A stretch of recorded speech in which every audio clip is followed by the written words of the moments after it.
आज नीरज बहुत परेशान था। उसके चेहरे पर निराशा के भाव साफ दिखाई दे रहे थे, क्योंकि आज उसे अपनी पत्नी कोमल की सच्चाई के बारे में पता चल चुका था। दरअसल बात कुछ समय पहले की थी, जब नीरज के दादाजी की मृत्यु दिल का दौरा पड़ने से हुई थी। तब नीरज अपनी दादी को अपने साथ रखने के लिए गांव से शहर लेकर आया था। लेकिन उसकी पत्नी कोमल नीरज की दादी को बिल्कुल भी पसंद नहीं करती थी और न ही उनके साथ अच्छा व्यवहार किया करती थी। उसे तो वह गांव की गंवार लगती थी। लेकिन नीरज अपनी दादी पर जान छिड़कता था, क्योंकि जब नीरज छोटा था तब उसके माता पिता की एक रोड एक्सीडेंट में मृत्यु हो चुकी थी और वह इस दुनिया को छोड़कर जा चुके थे। तब से लेकर आज तक नीरज की दादी ने ही उन्हें पाल पोस कर बड़ा किया था। आज नीरज सुबह जल्दी दुकान पर चला गया था, लेकिन उसे अचानक याद आया कि वह अपना मोबाइल तो घर पर ही भूल गया है। इसलिए थोड़ी देर बाद मोबाइल लेने के लिए घर वापस लौट आया। लेकिन जैसे ही घर के दरवाजे पर पहुंचा तो उसके कानों में कुछ आवाज़ सुनाई दी। जब उसने दरवाजे पर कान लगाकर सुने तो यह कड़कड़ाती हुई आवाज़ उसकी पत्नी कोमल की थी। कोमल रोबदार आवाज में दादी को कह रही थी, ए बुढ़िया, मेरे लिए गरम गरम चाय बना कर ला। और बाकी का काम किया या नहीं? तभी गोमती जी अपनी झुकी हुई कमर पर हाथ रखते हुए बोली, बहू, रसोई का काम तो मैं निपटा चुकी हूँ, लेकिन आज झाड़ू पोछा मुझसे नहीं किया जाएगा। आज मेरी कमर में बहुत ज्यादा दर्द हो रहा है। तभी बहू बोली, कोई काम तो तुमसे ढंग से किया नहीं जाता। हम लोगों का ही दिमाग खराब है, जो तुझे अपने घर में भी रखें और तेरी दवाइयों का खर्चा भी उठाएं, और तुमसे घर का थोड़ा सा काम भी नहीं किया जाता। अगर इतनी परेशानी है तो चले क्यों नहीं जाती यहाँ से। कोमल बहू की बातों का जवाब देना गोमती जी ने सही ना समझा और चुपचाप आंखों में आंसू लिए रसोई की तरफ चल दी। तभी अपने कमरे में जाते जाते कोमल ने आवाज लगाई। कमरे से कोमल गुस्से से चिल्लाते हुए बोली, खाना बनाया है या नहीं, या फिर से अपनी कमर दर्द का बहाना लेकर बैठ गई हो। ऐसा कहते हुए रसोई की तरफ कोमल बढ़ी, लेकिन सामने अपने पति नीरज को देखते ही कोमल के पैरों तले से जमीन ही खिसक गई। आज से करीब 4 साल पहले की बात है, जब गोमती जी और राधे जी अपने पोते नीरज की शादी कोमल से करके उसे अपने घर की बहू बनाकर लाए थे। उस समय तो गोमती जी और राधे जी बहुत खुश थे, ये सोचकर कि बहू के आने से अब घर में रौनक हो जाएगी। वे दोनों वृद्ध दंपति बहुत खुश थे। अब उनका परिवार पूरा जो हो गया था, लेकिन उनकी यह सोच ज्यादा दिन तक नहीं टिक पाई। यह खुशी ज्यादा दिनों तक ना रही, क्योंकि उनकी बहू में बहू जैसे तो कोई लक्षण थे ही नहीं। वह तो अपने घमंड में ही रहती थी, क्योंकि वह अमीर बाप की बिगड़ैल बेटी थी। छोटा सा परिवार होने के बावजूद भी कोमल को किसी से कुछ लेना देना नहीं था। उसे तो बस अपने पति नीरज में ही अपना पूरा परिवार नजर आता था। घर का काम करने में उसका मन बिल्कुल भी नहीं लगता था। दिन भर घूमना फिरना, शॉपिंग करना या फिर किटी पार्टियों में जाना, बस यही उसके शौक थे। गोमती जी और राधे जी को बहू का यह व्यवहार बिल्कुल भी पसंद नहीं था, लेकिन फिर भी उन्होंने कुछ कहना उचित न समझा। ये सोचकर कि अभी कोमल बच्ची है, अभी अभी उसकी नई नई शादी हुई है, धीरे धीरे उसे समझ आ जाएगा। लेकिन यदि नीरज उसे समझाने लगता तो वह उससे लड़ने को भी तैयार हो जाती। इसलिए घर का माहौल भी बिल्कुल खराब हो चुका था। धीरे धीरे समय बीतने लगा और इस तरह उसकी शादी को कई महीने बीत चुके थे। एक दिन रात के 11 बजने को आए, लेकिन कोमल अभी तक नहीं लौटी थी। राधे जी और गोमती जी परेशानी में इधर उधर घूम रहे थे। बार बार कभी घड़ी की तरफ निहारते तो कभी दरवाजे की तरफ, पर कोमल का कोई भी अता पता न था और न ही कोमल का फोन आया था। तभी राधे जी ने अपने पोते नीरज को आवाज लगाई और बोले, बेटा, तू जरा बहू को फोन लगा कर देख तो, अभी तक आई क्यों नहीं। तभी नीरज बोला, बाबूजी, कितनी बार उसे फोन कर चुका हूँ, लेकिन वह है कि फोन उठाती ही नहीं। अभी यह बातें चल ही रही थी कि गेट के बाहर एक गाड़ी आकर रुकी। देखा तो कोमल कार से उतर रही थी और जैसे ही घर के अंदर आई तभी गोमती जी बोली, बहू, रात को देर तक बाहर रहना कोई अच्छी बात नहीं है। अच्छे घरों की बहू को यह शोभा नहीं देता। आप मेरी जिंदगी में दखल न दें तो ही अच्छा रहेगा। अपना भला बुरा मैं अच्छे से जानती हूँ। यह सब मुझे आपसे सीखने की कोई ज़रूरत नहीं है। कोमल ने मुंह बनाते हुए कहा। गोमती जी और राधे जी बहू का यह व्यवहार देखकर हैरान रह गए। पत्नी की यह बात सुनकर नीरज बोला, तुम्हारी हिम्मत कैसी हुई मेरी दादी माँ से इस तरह से बात करने की? फिर क्या था, उस रात कोमल ने घर में हंगामा खड़ा कर दिया। उनकी आवाज आस पड़ोस के सभी लोग सुन रहे थे और उस दिन के बाद से उसने इस घर में न रहने की जिद पकड़ ली। आए दिन अपने पति नीरज से केवल एक ही शिकायत करती कि मुझे इस छोटे से घर में रहना पसंद नहीं है। यह घर मुझे पसंद नहीं बिल्कुल भी। प्राइवेसी नाम की भी तो कोई चीज होती है ना।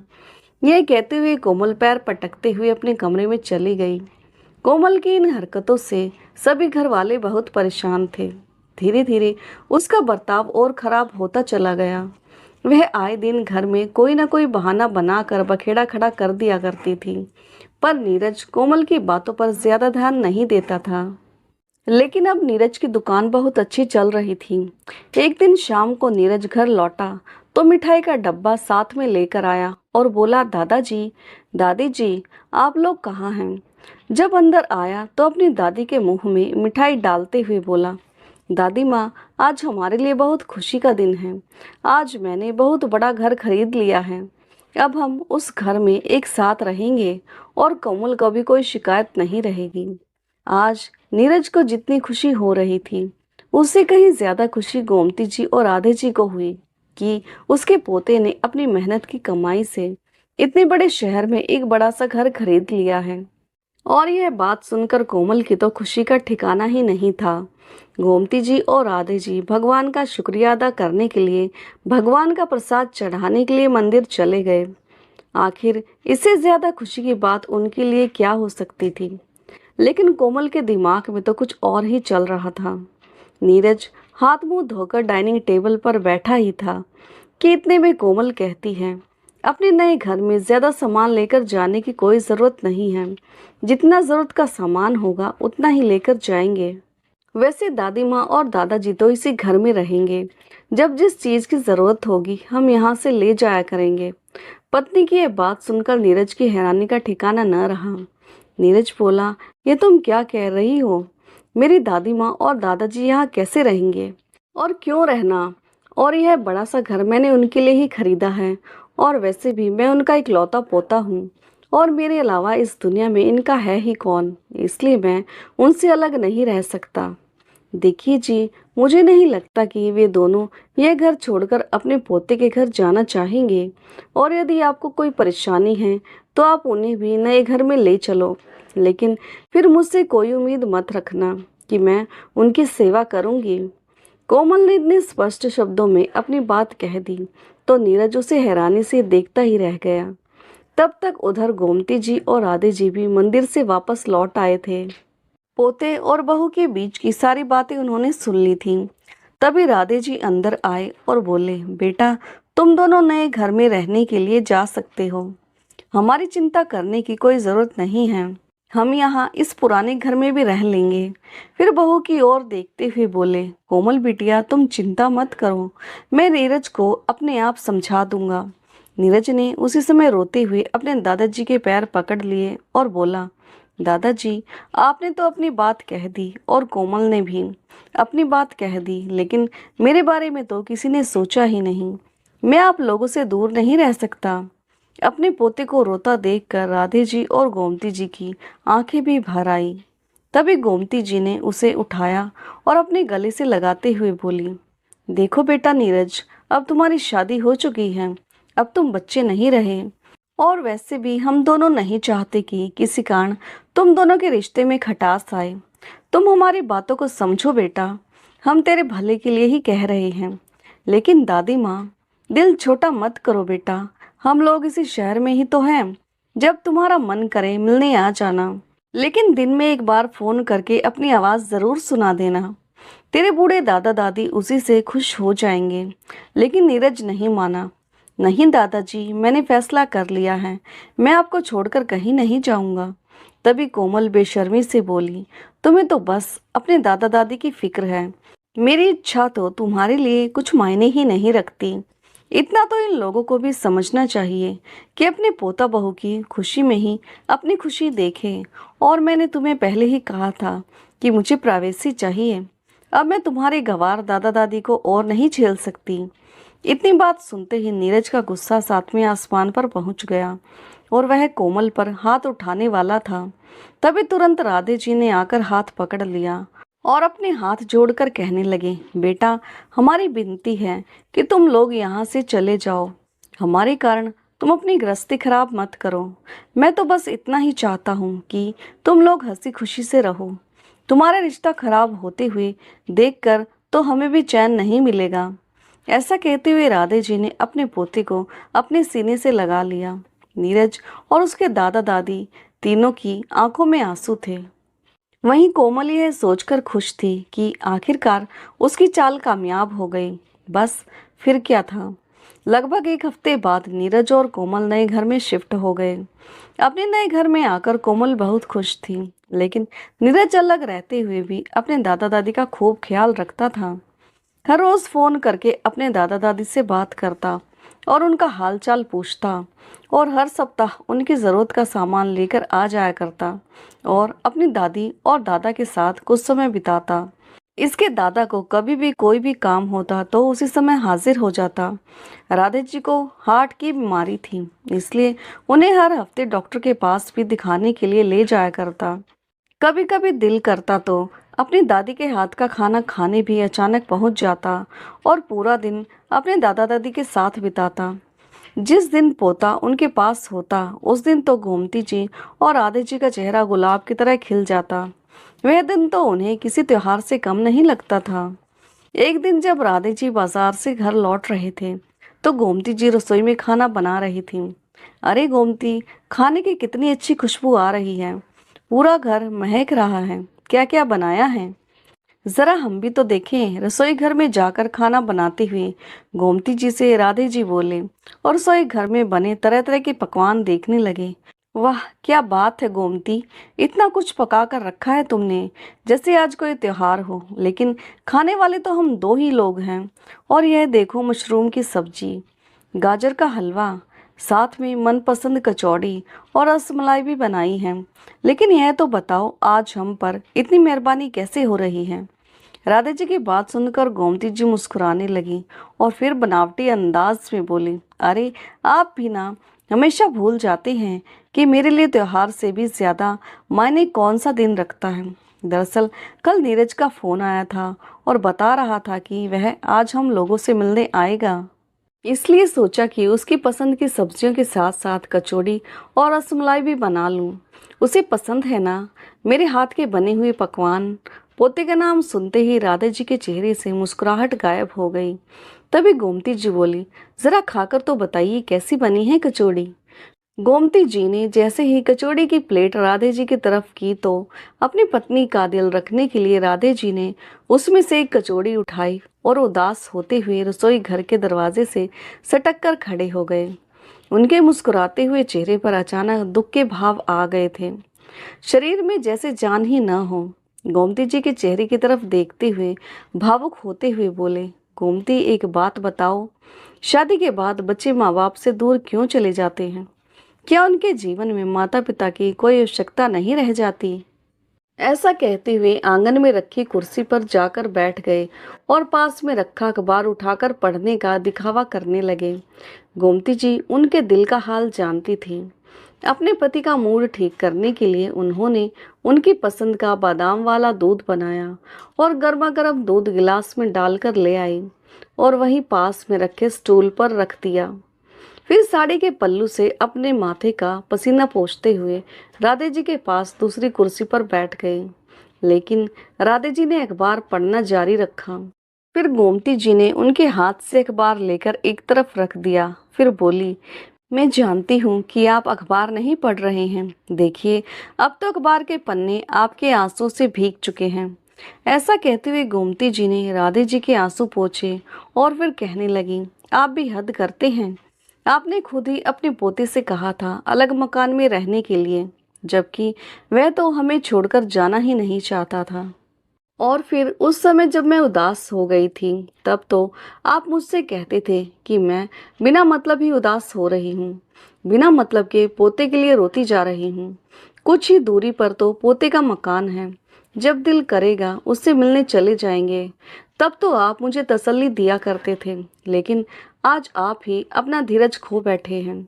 तभी राधे जी रोते हुए बोले, तो क्या करता गोमती, तुम ही बताओ। अगर उसे अलग रहने के लिए ना कहता तो तुम्हारी बहू हमारे साथ साथ उसका भी जीना दुश्वार कर देती, जो मैं होते हुए नहीं देख सकता था। जब से शादी करके आई है तब से हमारा यह घर उसे छोटा लगता है। ना तो हम लोग उसे अपने स्टैंडर्ड के लगते थे और ना ही यह घर। आए दिन झगड़ा करना तो उसके स्वभाव में था, और हम लोग तो उसकी आंखों में जैसे खटकते रहते हैं। अब वो हमारे साथ नहीं रहना चाहती थी, तो क्या मैं पोते को यह कह देता कि अपनी पत्नी को छोड़ दो और रहो हमारे साथ। पति की बातें सुनकर गोमती जी की आंखें भी आंसुओं से भर आई, लेकिन फिर भी तुरंत अपने आंसू पोंछती हुई वह रसोई घर में चली गई। रसोई में जाकर देखा तो कढ़ाई में सब्जी जलने लगी थी। जल्दी से सब्जी की कढ़ाई उतारने के चक्कर में गरम गरम कढ़ाई को पकड़ लिया, जिससे कि उनकी उंगलियां जलने लगी। लेकिन वह उन्हें इतना दर्द नहीं दे रही थी जितना दर्द उन्हें उस वक्त ने दिया था। अचानक उनकी आंखों से आंसू बहने लगे। इतने में बाहर से आवाज आई, अरे भाग्यवान, आओ तो जरा, देखो हमारा पोता आया है। की आवाज सुनकर गोमती जी जल्दी से बाहर आई तो सामने उनका पोता नीरज खड़ा था। उसे देखते ही उसके गले लग गई। दोनों पति पत्नी का दुख जैसे कहीं गायब सा हो गया था। अपने पोते को देखकर उनकी आंखों में फिर से चमक आ गई और सारे दुख खुशी में बदल गए। वैसे तो पोते से मिलने के बाद गोमती जी और राधे जी के कुछ दिन बड़ी खुशी से गुजरते थे, लेकिन आज जब नीरज अपने घर वापस चला गया तो राधे जी कुछ ज्यादा ही उदास रहने लगे थे। फिर थोड़ी देर में बोले, गोमती, मुझे कुछ अच्छा नहीं लग रहा है। गोमती जी ने देखा कि उनके पति का ब्लड प्रेशर बहुत ज्यादा बढ़ चुका था और उन्हें घबराहट हो रही थी। देखते ही देखते उनकी हालत बहुत ज्यादा खराब होती गई। तुरंत गोमती जी ने अपने पोते को फोन किया। उनका पोता नीरज फोन पर खबर सुनते ही तुरंत आ गया और उन्हें अस्पताल ले जाने लगा, लेकिन रास्ते में ही दिल का दौरा पड़ चुका था उन्हें। जब तक उन्हें अस्पताल ले जाया गया तब तक रास्ते में ही उनकी मृत्यु हो गई। यह सब देखकर गोमती जी की तो जैसे दुनिया ही उजड़ गई हो। अब उन्हें कुछ भी नहीं सोचता था। उधर नीरज के दुख का तो कोई ठिकाना ही नहीं था। अपने दादाजी की मृत्यु का जिम्मेदार वह स्वयं को ही मान रहा था, लेकिन अब अपनी दादी माँ को अकेला छोड़ना उसने ठीक नहीं समझा और उन्हें अपने साथ अपने घर ले आया। उसने अपनी पत्नी कोमल को दादी माँ का खूब ख्याल रखने को कहा। समय की नाजुकता को देखते हुए कोमल ने भी हाँ में सिर हिला दिया। दिन यूं ही बीतने लगे। अब गोमती जी कुछ बीमार सी रहने लगी थी। बूढ़ी जो हो गई थी, उनके घुटनों में भी दर्द रहता था। नीरज उनका अच्छा डॉक्टरी इलाज करवा रहा था, लेकिन उसे इस बात का सुकून था कि अब उसकी दादी माँ उसके साथ बड़े आराम से रह रही है और उसकी पत्नी कोमल को भी इस बात से कोई दिक्कत नहीं है, बल्कि वह तो बड़ा खुश था कि वह उनकी दादी माँ की सेवा करती है। एक दिन नीरज दुकान के लिए जल्दी निकल गया, लेकिन अपना मोबाइल घर पर ही भूल गया था। इसलिए थोड़ी देर बाद वह अपना मोबाइल लेने के लिए घर पहुंचा, लेकिन जैसे ही घर लौटा और दरवाज़ा खोलने लगा तो उसके कानों में एक आवाज़ आई। यह आवाज़ उसकी पत्नी कोमल की थी। जो बातें कोमल ने बोली उन्हें सुनकर तो उसके पैरों तले से ज़मीन ही खिसक गई। उसे तो अपने कानों पर यकीन ही नहीं हो रहा था जब उसने देखा कि उसकी पत्नी उसकी दादी माँ के साथ नौकरों से भी बदतर व्यवहार कर रही है। नीरज को तो अपनी आंखों और कानों पर यकीन ही नहीं हुआ। अपनी दादी माँ की ऐसी दशा देखकर उसकी आंखों में आंसू आ गए और सोचने लगा कि मैं भी काम में कितना व्यस्त हो गया कि दादी माँ के पास बैठने के लिए समय ही नहीं निकाल पाया। जब से दादाजी का देहांत हुआ है, दादी कितनी अकेली हो चुकी हैं और मैं अपनी जिंदगी में इतना व्यस्त हो गया कि दादी माँ का दर्द भी न जान पाया। वह मन ही मन अपने आप को कोसने लगा और अपने आप से सवाल पूछने लगा, आज जो बातें मैंने सुनी हैं, क्या यह सब बातें मेरी दादी माँ हर रोज सुनती हैं? इस घर में रहते हुए मेरी दादी माँ को 2 टाइम का खाना भी सुकून से नहीं मिल पाता है। लानत है मुझ जैसे पोते पर। नीरज का खून खौलने लगा और वह गुस्से से आग बबूला हो गया। उधर गोमती जी अपनी बीमारी के बावजूद भी लगातार काम करती जा रही थी। उनकी आंखें आंसुओं से भरी थी और दिल दर्द से भरा। किसी को भी मालूम नहीं था कि नीरज वहां खड़ा हुआ है और सारी बातें सुन रहा है। जैसे ही नीरज अपनी दादी के पास आया, गोमती जी झूठी मुस्कान के पीछे अपने आंसू को छुपाने की कोशिश करने लगी। तभी नीरज बोला, दादी माँ, मुझे लगता था कि आप यहाँ पर बहुत खुश हैं, बड़े आराम से हैं, लेकिन लेकिन क्या बेटा, मुझे कोई तकलीफ नहीं है, गोमती जी ने कहा। और कितना झूठ बोलेंगी दादी आप अपने पोते से।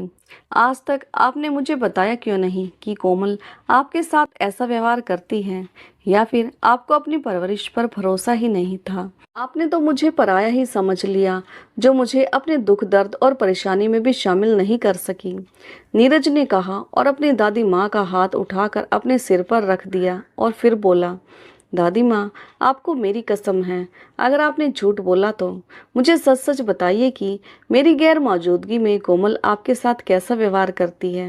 आज आप झूठ नहीं बोलेंगी और आपको किसी से डरने की कोई ज़रूरत नहीं है। तभी गोमती जी के दिमाग में यह सारी बातें घूमने लगी कि किस तरह कोमल नीरज के होने पर भी अपनी दादी सास का ख्याल रखने का दिखावा करती थी, लेकिन उसके जाते ही वह घर की नौकरानी बना देती थी। अगर गोमती जी बहू से कुछ पूछती तो पलटकर जवाब देती कि तुम्हें इस बात से क्या मतलब है कि मैं क्या करती हूँ और क्या नहीं। कहीं जाने से पहले उन्हें बताकर जाना भी जरूरी नहीं समझती थी। यदि किसी दिन नीरज अपनी दादी माँ की मनपसंद कोई चीज लाकर उन्हें दे देता तो इस बात पर भी उसके जाने के बाद घर में झगड़ा कर देती थी। इसी बात से डरकर गोमती जी हमेशा अपने पोते से कहती थी कि बेटा, मेरे लिए कुछ भी मत लाया कर। गोमती जी के मना करने के बाद भी नीरज नहीं मानता था।